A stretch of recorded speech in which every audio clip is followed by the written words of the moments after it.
Good morning. आज चाहिँ म यो के अरे जिरा पिस्दैछु बिकज म कटहरको सब्जी बनाउन लागेको है। अब उसिनेर मैले रेडी पारेको छु हो। अनि अब मैले जिरा र लसुन पिसेर आइछु। प्याजलाई मोमोको किमा जस्तै गरेँ, अनि जिरा हाल्यो, अनि लसुन हालेको छु। अब चाहिँ रेडी भयो। मसला सबै हालेर चाहिँ मैले चलाउँदैछु। अब चाहिँ मैले चलाउँदैछु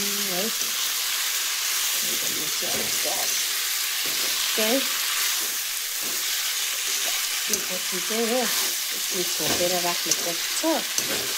त्यहाँदेखिको चाहिँ छोपेर राखेपछि चाहिँ यसलाई चाहिँ म एकछिन रस लिन्छु।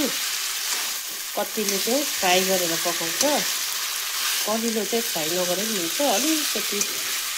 अलिकति कलिलो भन्दा पनि अलिकति छिटोलाई चाहिँ फ्राई गर्नुपर्छ उसिनेर।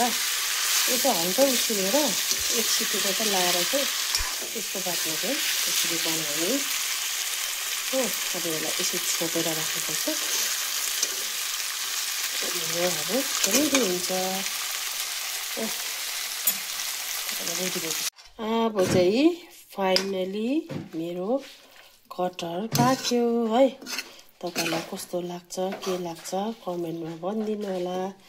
यसमा मैले केही गरिनँ, जिरा लसुन अदरक अनि के अरे यो उयो हालेँ, मोमोको जस्तै प्याज के गरेँ, त्यहाँदेखि टमाटर पनि त्यस्तै गरेँ होइन। त्यसको बादमा हर्दी रङ खोर्सानी हालेँ, मजाले मसला पकाएँ। त्यसको बादमा कटहर हालेर मैले चलाएँ होइन। तपाईँलाई कस्तो लाग्यो फाइनल लुक हेरिदिनु होला है। Thank you so much. By by.